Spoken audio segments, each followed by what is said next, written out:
kalla guftoka allawi idha dukkatil ardu so tawi leydi ndi dillinama dakkan e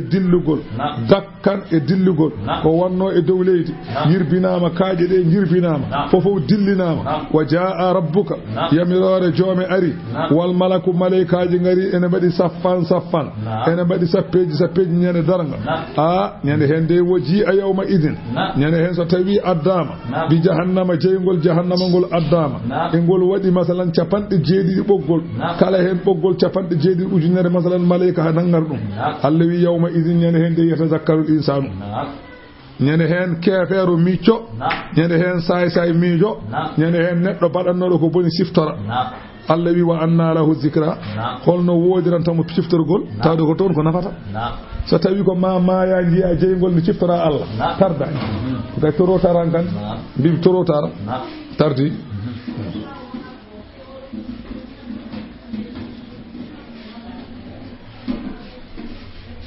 o wiide aya oɗo jippi wo jii a yawma idin bi jahannama ñande oɗo aya jippi ñande hen nelaɗo Allah jangi e yeeso sahabaɓe aya o yeeso makko wayli kanko nelaɗo Allah o urifa fi wajhi yimɓe fof ƴeewi yeeso ngo tawi ne ɓawliri wi kuɗum ha tastadda ala sahabi no yeeso ngo ɓawliri ni ɗum muusi sahabaɓe caggal ɗum o wi jibrilu janggani kam joni kalla ida dukkatil ardu dakkan wa jaa rabbuka wal malaku saffan wa jia yawma idin bi jahannam sayyidina ali wimo rasulu sallallahu alaihi wasallam holno jahannama addirte o wi jahannama addirte kene waɗi capanɗe jeeɗiɗi ujunere ɓoggol kala hen ɓoggol capanɗe jeeɗiɗi ujunere malayika dasar ɗum kono jeygu ngol wonay folde ene liɓaɓe o wi so tawi ngol woppama magol sum dendagal tagore wonde ɗo nde foof caggal ɗum mi faye maggol somi faye maggol ngol wiyami maali wala ka ya mouhammad hol min hol an fa inna allaha qad harrama lahamuka alayya Allah harmini tewma e am inna allaha harrama lahamaka alayya Allah harmini tewma e am fala yabqa ahadun illa qala nafsi ɗon noon hankadi go fof way heelew bane waɗi min de mi boram go fof no wiide min de mi boram go fof ko min tan de woyam yo go fof ɗum wiyata so wona nelaɗo Allah nelaɗo noon ñere hen kañum ne wiya ya rabbi ummati leñolam no kanko mo andi kankam ko dad kanko mo andi ko dad ɓe ganda ɓe noon asakkula ɗum woni boyon o wi yawma idin on ñalawma noon yatazakkaru l insanu keefeero siftirande ko welsiriyo wa anna lahu zicra holno wodirantamo ciftorgol yaqulu o waɗay wiide ya laytani hananino mi qaddamtu mi ardinino moƴƴere li hayati e gurdamam ɗam Allah wi fa yawma idin ñande hen de la yu'azibu azabahu ala leptowo yeru lepte Allah ahadun hay goto leptata lepte Allah ɗe hay goto tottata mbimi hay goto tottata lepte ɗe kanko tan noonne wala yusigu wasaqahu ahadun wala yusigu holnata wasaqahu woni tongata wala yusigu tongata wasaqahu tongi makko ɗi ahadun hay goto nenen ko kanko tan tongata ala mo tottata ala tongowo hono no tongirte ni ala leptowo hono no leptirte ni on ala يا أيتها النفس المطمئنة يا أيتها النفس إيه ما فتان المطمئنة نغندو داكو هوليدو نغندو داكو هبينديدو نغندو داكو جولدو الله ويدو ارجئي رتو إلى ربك فيودي جومه ستوي ندو أو إنه مايا tawde ko julɗo fittanu wiyete ko irji'i ila rabbiki Abdullah ibn Umar o wi so tawi maccuɗo Allah julɗo ene maaya walla korɗo Allah julɗo ene maaya Allah neldanmo malaikaji ɗiɗi o addata ɓe gaddora pom o ko pom aljanna pom o kanko gonɗo e maayde o urnine pom o so urninama pom o tan o maaya Allah noon malaikaji mbiyamo mbiya fittano yaltu ila rawhin wa rayhanin yaltu peewa to uureteeri peewa to foftere wa rabbuki anki radin joomene welama on sahaa fittandu yalta e ndu uuri no comme uurongol lati sa ƴetti lati a waɗe hinere ma no wayta ni noon ruhu o wayta uurte malaikaji tello e bangeji asaman gona e wiide won fittandu laamdu won tergal uurgal ummima leydi fayode dow asaman fala tamurru bi babin illa futiha laha o wi fittandu wirtata ko damal so wona uddite wona wirtata ko malaika so wona duwonondu hatta yuta biha arrahman handu addane Allah tabaraka wa taala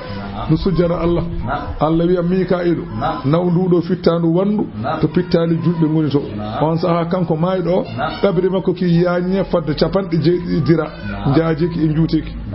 on kandi mbayano gonɗo e wuro ni on kandi wona hendunde nata pam yoɓan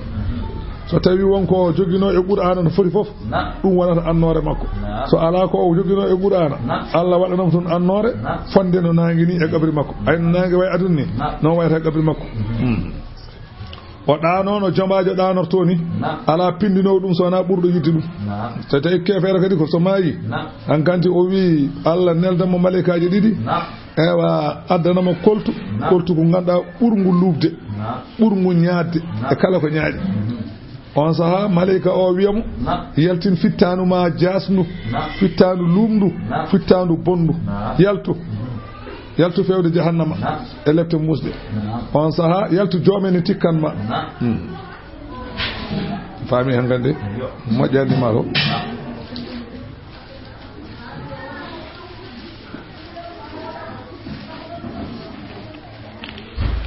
to woni ya ayyatuha nafsu ehe ma fittandu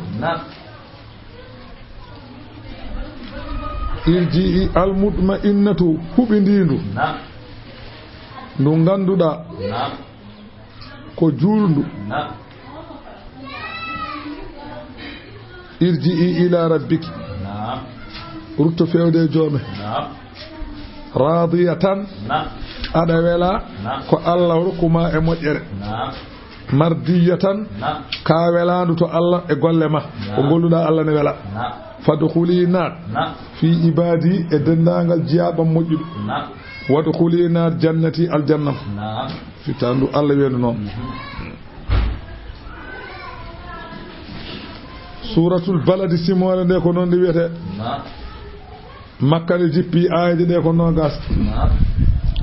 bismillahi ko inde Allah arrahmani ko inde Allah arrahimi ko inde Allah allawi la uqsimu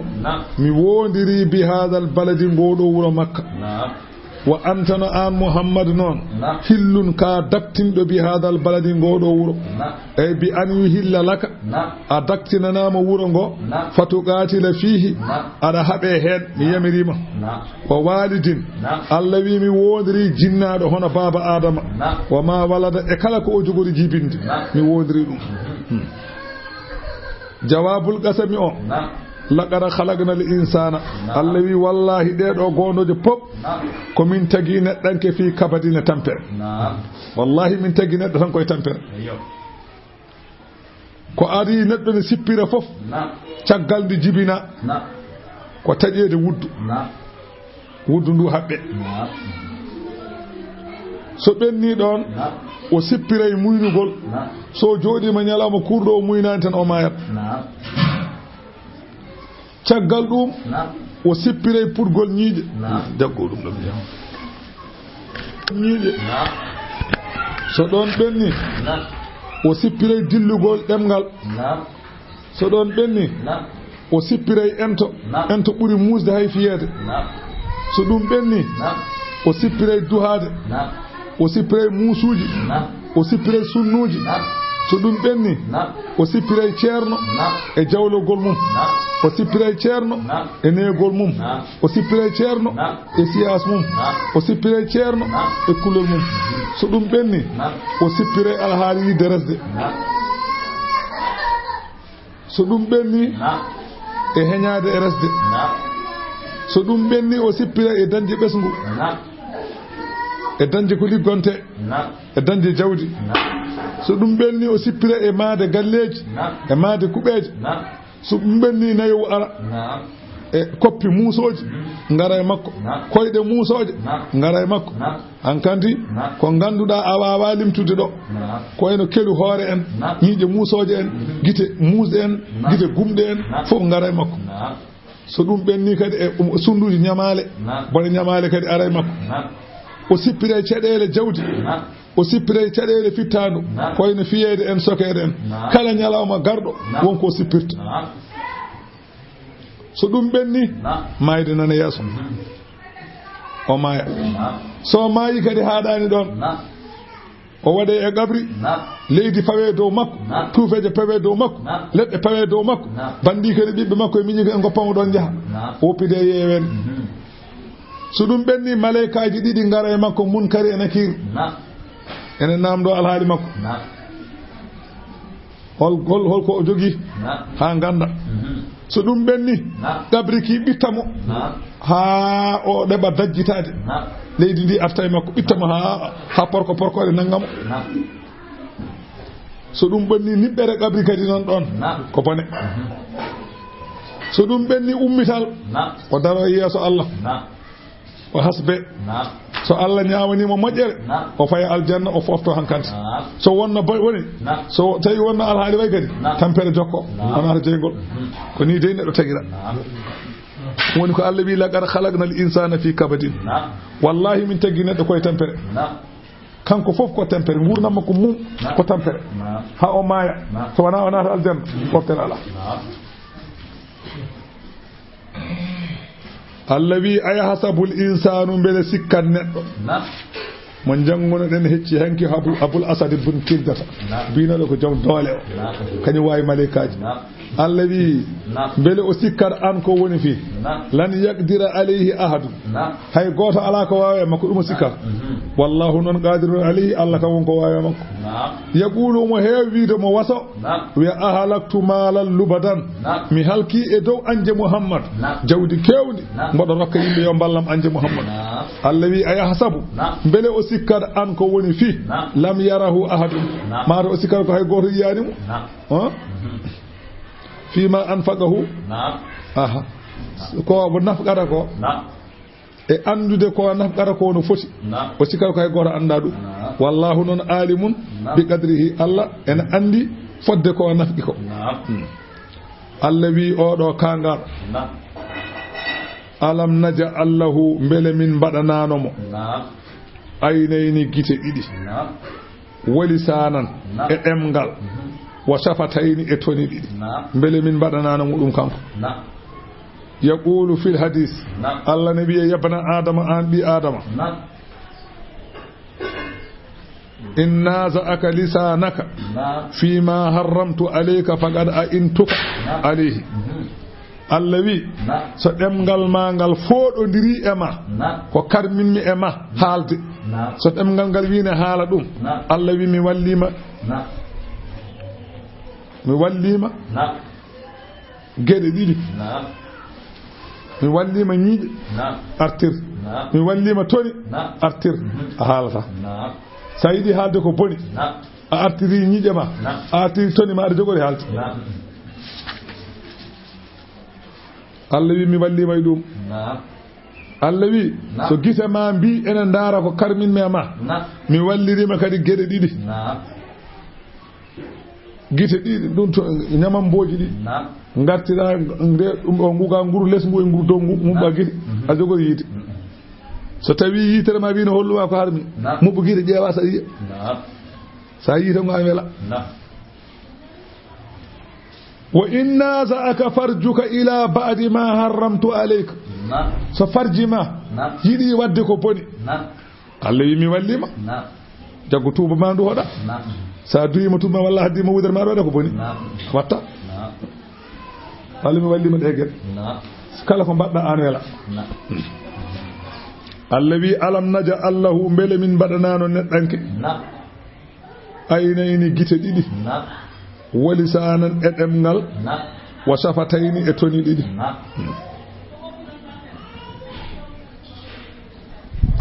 wa hadaynahu min pewnanimo min peññinanimo an najadayni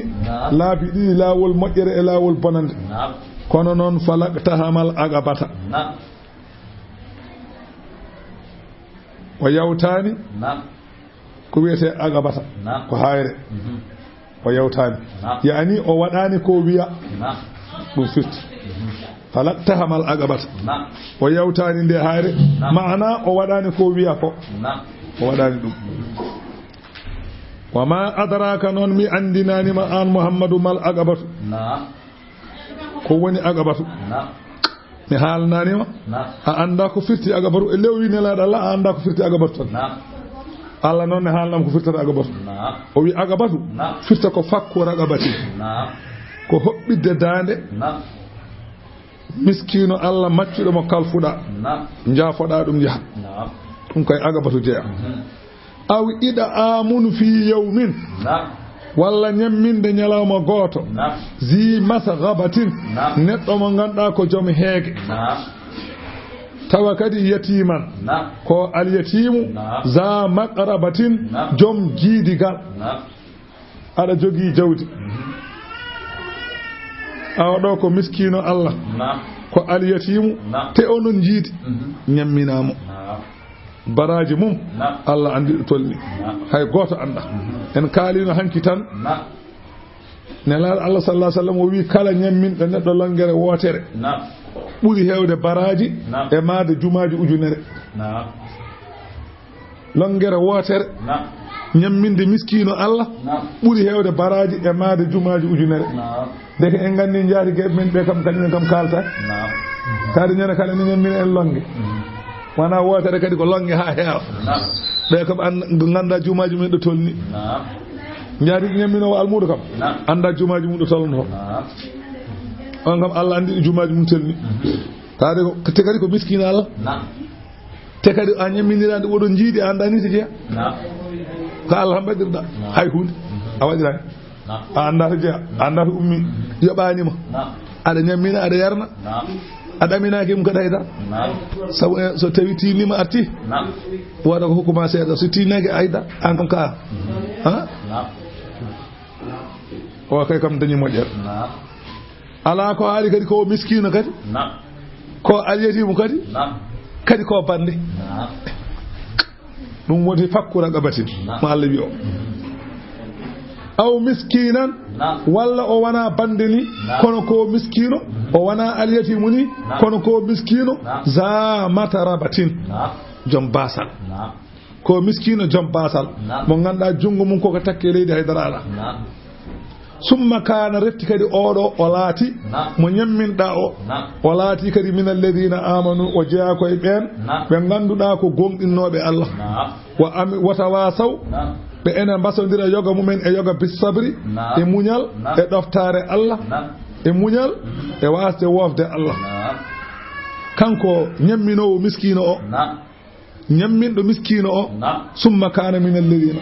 refti o laati kanko oɗo o jeeya koye ɓen amanu gonɗinɓe Allah ko julɗo kadi ñamminowo kadi ko julɗo wata wasawɓe ene mbasodira yoga mumen e yoga bisabri e munji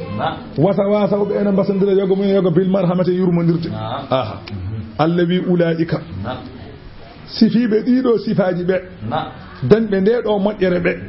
ɓeɗo ashabul maymanati ɓeɗo goni ñande yawmal qiyamati rewoɓe banggue ñaamo ene pay aljanna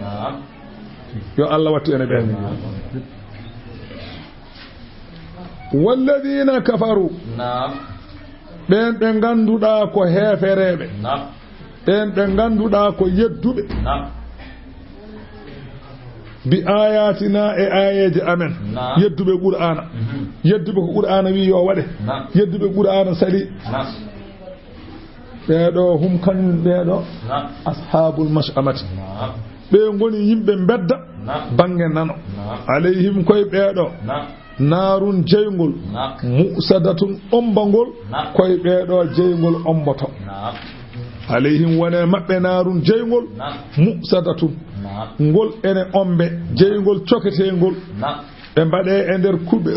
nder bakane ɗe ko jeygol bakane ɗe gudde ɓe nanne toon ɗe ombe kamɓe pop ɓe nanne to jeygol to eywa ɓe gonta yaltu te hendu natata toon wamma natatu ko bonata suratu wash-shams makkiyatun aaja ko 15 bismillahir rahmanir rahim bismillahi ko inde Allah arrahmani ko inde Allah arrahimi ko inde Allah allawi wash-shamsi mi wodiri nange waduha e leer mum wal qamari mi wodiri lewru idha talaha so tawiri wi e nange so nange muti e lewru jellitimo wanna heeri Allah wi mi wodiri nyalawma idha jallaha so tawi bamtima hen wallayli Allah wi mi wodiri jamma idha yaghshaha so tawi hippi jamma so hippi nyalawma nibbere mum was-samaa'i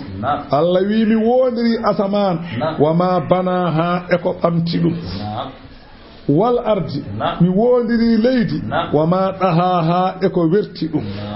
wa nafsin mi wodiri pittali wama sawaha eko soksokinta e mum fa alhamaha Allah jengitini fittanu ndu longini ndu fujuraha fajirago mayru so tawi joomu o hulani Allah wa taqwaha Allah longinindu kulol mayru Allah hollindu moƴƴere fewde e moƴƴere walla hollandu bonande fewde e bonande holko woni jawabul qasami Allah wi wallahi ɗeɗo gondoje pop qad aflaha man zakkaha wallahi malama laɓɓindo fittadu e bakkat wa qad khaba wallahi perti man dassaha on cuuɗɗo fittadu e goofi kazzabata samudu Allah wi fenni leñol ne wiyeni be pennino annabi mabbe ne wiya salihu leñol gol fenni bi dagwaha sabu bewre mum idin ba'asa tumande yaaci asqaha burdo malki seede e gol don leñol on wiyete ko quddaru ibnu salif wa huwa asqal awwalina wiyama dendangal tagado tuggude baba adama ha yetti nelaado Allah kala gondo do malki saado o do buri malki seede wa kana rajulan asqara wiyama ko gorko mo ganduda ko sokkora azaraga korodo kasiran dab wa fil hadith rasul sallallahu alaihi wasallam bi sayyidina ali atadri man asqal awwalina ada andi burdo malki seede adide sayyidina ali bi Allah enela do buri andude o wi barno do ngeloba salihu o on buri malki seede atadri ada andi kadi burdo malki seede e wattintobe tuggude am ha darga burdo do malki seede sayyidina ali wi ala Allah enela do buri andude o wi bardo ma an o wi sayyidina ali bardo ma o buri malki seede o wi ko abdullah ibn malja ande o wi ko jul ko non wiyata ko juldo wiyata kono noon o wana julɗo ko juulannoɗo tan o wari sayyidina ali ko kuufa iraq saha fajiri julna salatu o fi sayyidina ali laƴƴi sayyidina ali yani sayyidina ali wiɓe goppumo so selli itta fittanu makko so maayi ɓe mbaram o nani sayyidina ali maayi o maayi o warti kamɓe fof mbara seyna Aboubacry en seyna Oumar en seyna Ousmane en kamɓe fof mbara ɓe mbarda tooke ɓe ɗeɗɗa ɓe mbara ɗum woni idin ba'asa tumande yaaci asɗaha ɓurɗo malki seede e leñol ngol wiyete ko ɓuddaɗo faqala lahum rasulullahi biyani ɓe nelaɗo Allah nelaɗo e maɓɓe o hono salihu o wiɓe ɗum ɗo naqatallahi ko ngeloba Allah goppeeba o suɓyaha kamba e yardire mabba ñalawma mabba andi ngeloba ba yarata hande saba yari kamɓene ñande hen ɓe jarata kala gonɗo wuuri he yarata so wona kosam ñande ba yonta yarde foof baya hay goto yarata ndiyam wuuri he ko kosam tan yarata kosam mabba saba arti tan galle fof ba sannoto so barigal joguiɗa ko ha heewa so bidon joguiɗa ko ha heewa kala ko joguiɗa ko ha heewa tan ñallon yarde hen Allah winde annabi salihu wiɓe goppeeba o suɓoya ha e yarande mabba fa kazzabuhu ɓe penni ɗum fa agaruha ɓe mboriba ɓe mbari ngeloba ba beele ɓe jogo ndiyam ɗam tan Allah wi nde ɓe mbari ngeloba ɓe ngari bi annabi salihu min mbari ngeloba annabi salihu wi ey bisimilla wona hande ko alarba o wi ey ɓe mbi ey o wi hande son pini janggo ñalawma alarba o son pini ñalawma anani alarba o jeese mon coyɗat ñalawma alkamisa o jeese mon gojja ñalawma aljuma o jeese mon ɓawla ñalawma asera o kalkoɗon ni ɓe kalkira salasata ayyamin zalika wa'du ghayru makdhub Allah wi nde ɓe mbaɗi noon fa damdama alayhim ombi e maɓɓe rabbuhum joom maɓɓe bi zanbihim sabu bakkatuji maɓɓe Allah ombe maɓɓe lepte fa sawwaha o fondi ɗum e dow maɓɓe Allah wi wala yakhaf Allah noon wi hulani uqbaha ndewgu mum Allah wi hulani ndewgu mum holko mbaɗirɗani Allah wi hay goto hulani en Allah wi mi halkiɓe te biyowo ko mbaɗirɗani ala surtout foyo wi noon min halkiɓe wala yakhafu uqbaha e jangguin maɓɓe fala yakhafu uqbaha e jangguin meɗe fof ne seni o hulani ndewgu mum ko mbaɗirɗani hol sababu voilà min teyi waɗi suratu walleydi simore nde ko noon nde wiyete Allah wi anani makkiyatun aaje ɗe ko nogas e goo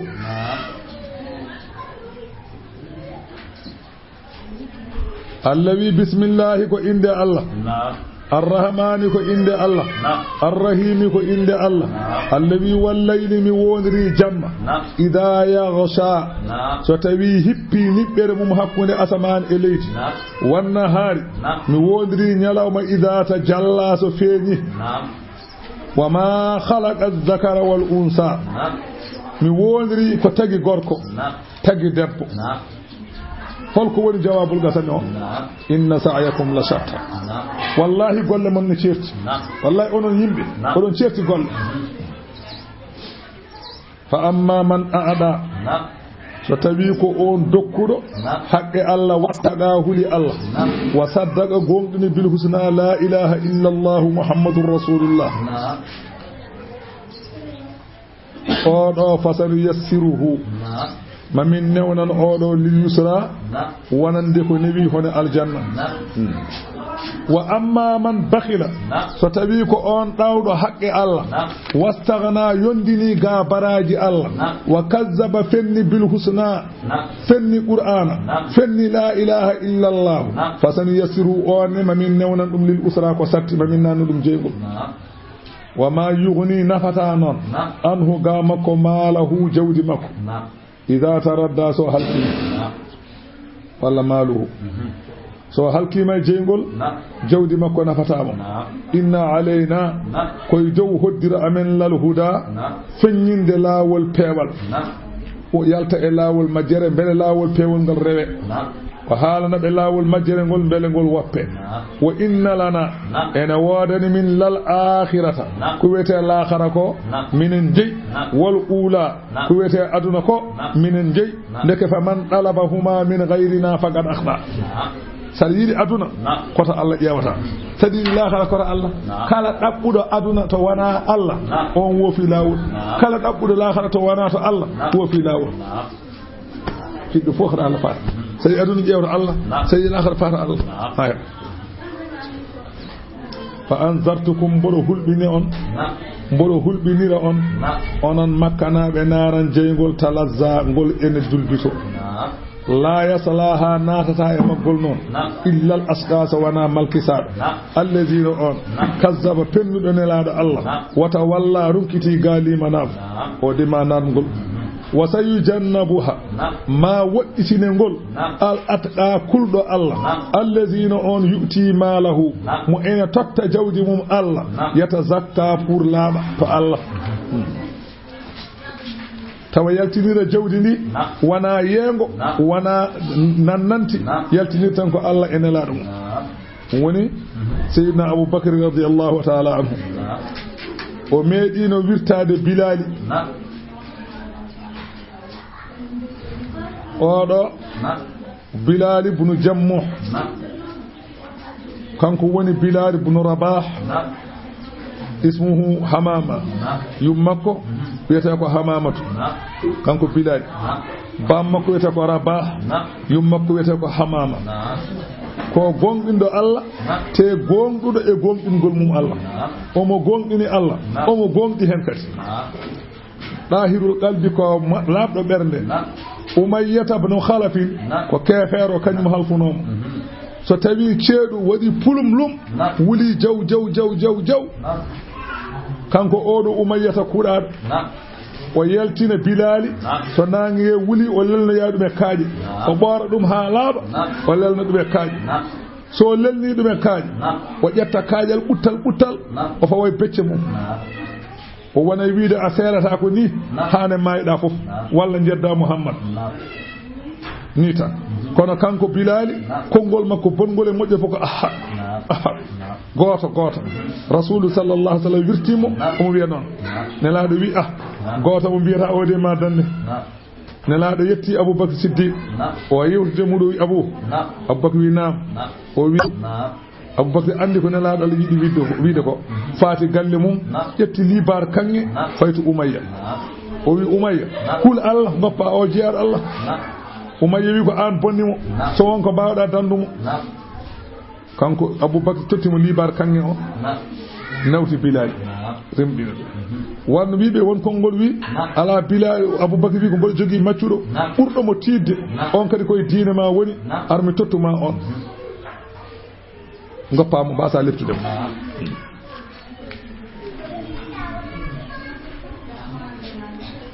wiya mon konngol wi wayno Isaqa boni Musayyibi o wi nde Aboubacry Siddiq yetti Aboubacry Siddiq wi ono foti ko jeeyata ɗum oye mboɗo yeeyama aɗa jogui maccuɗo wiye Nasdas ene jogui ujunnaje 10 menkede kanŋe piir